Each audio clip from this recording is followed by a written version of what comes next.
My name's Holly Thomas, and John A. has just asked me to introduce my very good friend, Ken Donaldson.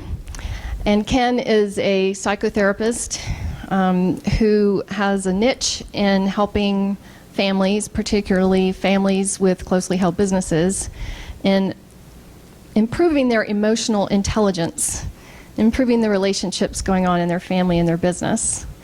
And so we were both excited when he was asked to come and give a Fred talk to Purposeful Planning Institute on just that subject. And so with that, I'll hand it over to Ken. Thank you, Holly. Well, I don't want to create any excessive pressure, but you all have 18 minutes, and now it's a little bit less, to improve the emotional intelligence in this room. So the first thing I'd like for each of you to do is to take a deep breath in, and then exhale, and then take a deep breath in, exhale, and you've just taken the first step to improving your emotional intelligence. Now I'd like for you to turn to your neighbor and say, "You're an emotional genius," and give them a big high five.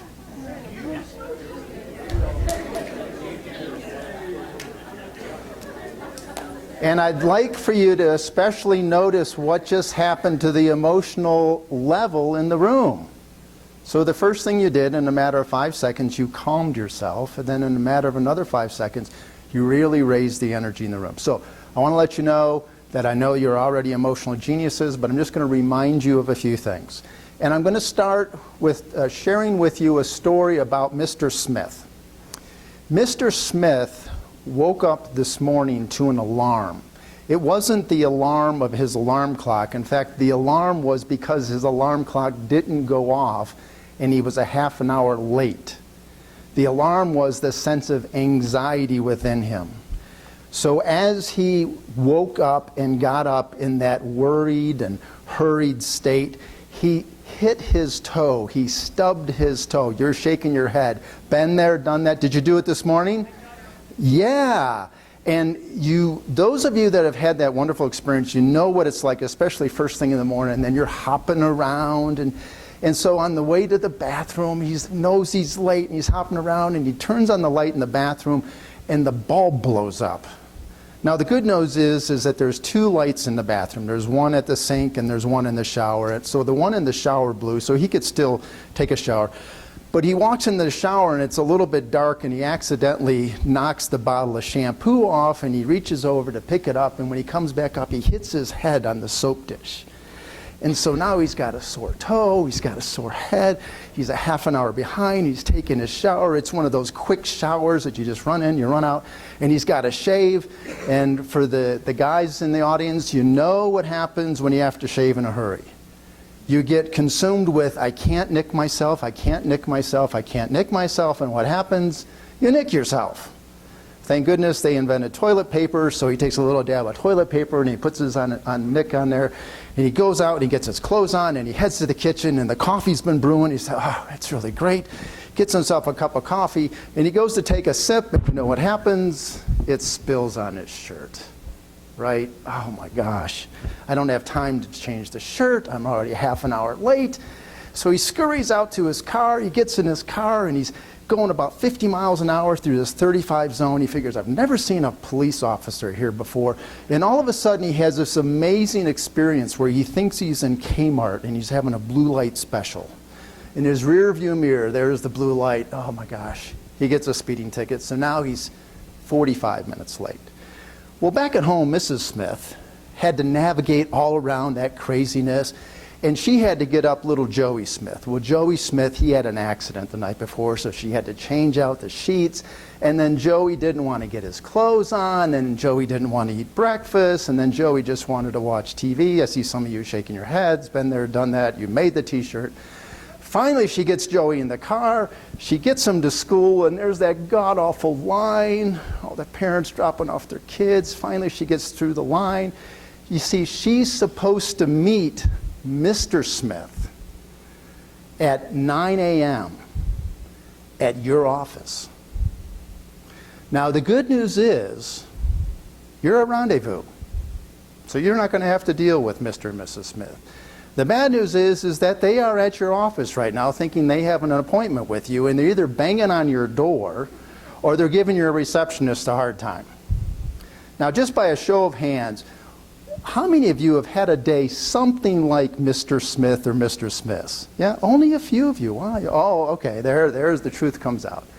So we're all challenged with not only our own emotional management, but what we do with these people that have had all these upsets that we don't have any idea about. And what I'd like to do this morning in a few short moments, because we only have 13 minutes left to raise the emotional intelligence of the room, is share with you a few of the concepts about emotional intelligence. And the first thing I'd like to share with you, and you have a handout, I think most of you got the handout, is what emotional intelligence is. And I'd really like to sort of shrink it down and make it simple. It's this simple. It's understanding what your emotional state is, understanding what the other person's emotional state is, and then being able to create a bridge between you and them and being able to sustain that connection in spite of the emotions that are going on. Sounds pretty simple, and actually it is simple. You don't have to get any advanced degrees. You don't have to learn a foreign language. You don't have to go anywhere. It's one of those things in life that's very simple and yet very difficult at the same time. Why is it difficult? Well, because we have these patterns. We have these neural pathways in our brain, and they're called habits. And when you add a little bit of an emotional spark to a habit, we tend to do what we've always what? What we've always done, right? So we go back and we stay in the habit. So breaking the habit is the challenge.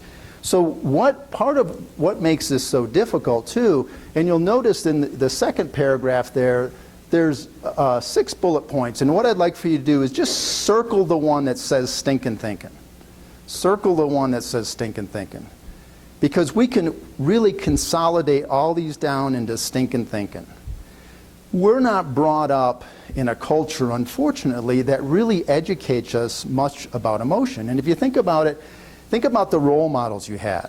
Some of you came from fragmented families. There's probably some alcoholism, some drug addiction, some other things. There's other things that we don't like to talk about, but being a psychotherapist, this is just what I talk about every day. We look to the TV and the movies and the magazines, and we get all these mixed messages about how we're supposed to feel and what we're supposed to do with our emotions, and they're all pretty dysfunctional. And so what do people do? Well, they tend to therefore avoid emotions. If I'm feeling angry, I suppress it. If I'm feeling sad, I go off by myself and sort of kind of deal with it. If I'm feeling anxious, maybe I'll go have a couple of drinks. But when we spot somebody that has some emotion going on, what happens a lot of times is it creates some of this stinking thinking. What's it called? One more time? Stinking thinking. Right. And so there's an old saying, stinking thinking always precedes the drinking. And a lot of times what people do to cope with that is they turn to another dysfunctional coping mechanism. So one of the reasons, even though emotional intelligence is a very simple process, part of the challenge is that we really haven't had the history and the conditioning and the reinforcement to step into that and do that. And one of the age-old questions, we refer to emotional intelligence as EQ. One of the age-old questions is about EQ versus IQ. And we'll simplify it by saying this. IQ is established, your IQ is set probably by the time you're 5 years old. IQ is a great predictor. It has a very high correlation with predicting the success you're going to have in school. High school, college, graduate. It, however, is not a very good predictor of how happy you're going to be in your career, how healthy you're going to be, and how harmonious your relationship is. And what they found is that emotional intelligence, on the other hand, is a lot better indicator of people who are not only successful in their work, but they're happy in their work. People who have good health and people that have lasting relationships. People who have high IQ, low EQ, they tend to get divorced, they tend to become alcoholics, they tend to get into addictive behavior, they tend to become depressed and anxious.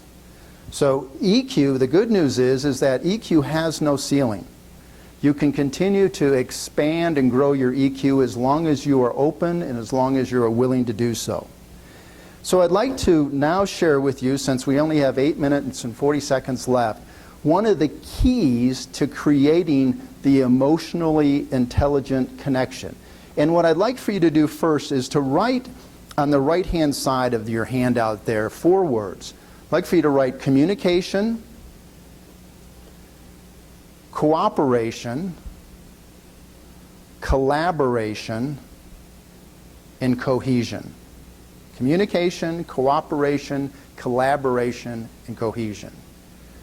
When you are able to effectively communicate in spite of whatever's going on emotionally, and you're able to cooperate, and cooperation is, are you willing to play together in the same sandbox? Good communication and open cooperation invites collaboration. And what collaboration is really, it's taking one and putting them together. And what's 1 and 1? Actually, 1 and 1 when there's collaboration is 11. Because there's a synergy with collaboration. You've got an openness, you've got channels, you've got good, healthy communication. It really creates an effective synergy. And those are the foundational pieces to having a cohesive team. And whether this is a team working with a financial planner and an attorney and myself, or if it's a team that we would commonly refer to as a family team. So let's talk for a moment about active listening. Believe it or not, active listening probably requires more talking than the person who's the speaker. Active listening is not just, as some people come in, they go, okay, I'll just shut up and listen to what she has to say. No, that's not active listening. That's called being passive-aggressive. Active listening is more like, I like to call it the 3.5 steps of being a good listener. Step number 1, mirroring back. Mirroring back. So what I heard you say is, and not putting any editorials in that. Using their words, saying it as verbatim as you can. What I heard you say was, bop, bop, bop, bop, bop, bop, bop, bop. Now what does that do? It lets the person know, first and foremost, that you're listening. Number 2, it also nips some misunderstandings in the bud, because sometimes what people say isn't what they meant, and when they hear it back they go, no, that's not what I meant, and then they clarify. So you've nipped a misunderstanding in the bud. The second thing you say right after that, and this is sometimes very difficult for people, and I work with couples quite a bit, and I find that oftentimes they don't want to say this. This is step 1.5. Tell me more. Because you know what they say? I don't really want to hear any more. Well, if you don't want to hear any more, you're not going to have connection. You don't have communication, you don't have cooperation, there's no collaboration, there's no cohesion. So tell me more. Tell me more are the 3 most powerful words in listening. Tell me more. The second step is called the validation step. In the validation step, people get hung up with the validation step oftentimes because they feel like they're agreeing with the person. And it's not really agreeing, is that you're validating the person's emotional state. You're basically saying, I understand what you're feeling and why. And that's not really a point of disagreement, that's their experience. The third step is called the empathy step. That's putting yourself in their shoes based on their history and what they've been through and their personality, and imagining what it would be like if you were in their shoes and being able to verbalize that. Well, you know, if I was in your shoes, I would probably be responding, reacting in the same way. Those simple 3.5 steps of active listening is how we bridge and sometimes get over big, heavy-duty emotional charges. So I'd like for you to think of it, and unfortunately I don't have enough time to do my EQ real dance and rap song. That's going to be the extended version. You can grab one of my cards afterwards and we can talk about that. But here's the 5-step EQ dance. It's real simple. Stop, pause, think, choose, respond. So stop for a moment and pause. And I'd like for you to just for a moment think about last time you were on vacation, the most beautiful part of the vacation. Just think about that for a moment and just sort of gaze up at about a 45-degree angle. Just think about that. If your eyes close for a moment, that's okay. Think about it. Notice what it looked like. Notice the different colors. Maybe you hear the sounds. Maybe you hear the silence. Remember how it feels. And then very gently bring yourself back here. Let the eyes open back up again. That was a fantastic pause. That stops you from being an emotional reactor. Now, I'm not saying you should do a little 5-second meditation every time you're with a client and you start to feel a little charged. That probably wouldn't work very well. But it may not be a bad idea to do this before you go into an emotionally charged situation if you're perceiving that. But stop, pause, think. What are my options here? How do I want to respond? And then make the best choice you can and respond. What this does is it prevents you from just feeling something and have it run out of your mouth. What oftentimes people do who react is that they feel it, it comes out of their mouth, they don't run it through their brain at all. So that's the 5-step. Now, in the last 3 minutes, I'd like to share with you some things to be aware of. And the first thing I'd like for you to be aware of and avoid is the pig wrestling. Now, what do we know about pigs? Pigs love what? Pigs love the mud. And there's an old saying, it goes like this, some of you have heard it, if you wrestle with a pig, it doesn't matter whether you win or lose because you both end up covered with mud and the pig likes it. So, pigs, these are the kind of conversations where the other person is in this space of negativity and all they want to do is hurl mud at you. So there's 3 steps to avoiding pig wrestling. Number 1, don't get in the pig pen. Number 2, if you're in the pig pen, remind yourself of number 1. Number 3, if you find yourself continually in the pig pen, you may have become one of those pigs, and don't worry, we've got a great intervention device for you in just a moment. The second thing to avoid is the bull.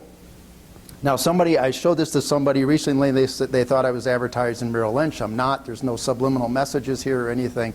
But what does the bull do? The bull is the person who's that egotistical, narcissistic, they know it all, and they just want to bull you over. And if you get in front of a bull, they will bull you over. And if you run away from a bull, well, that's no way to have a relationship. So what you have to do is you have to learn how to, what I call, dance with the bull. And so think of the bullfighter for a moment. What does a bullfighter do? He has his red cape, he waves it, he invites the bull on, and then at the last minute he steps out and the bull hits what? The cape.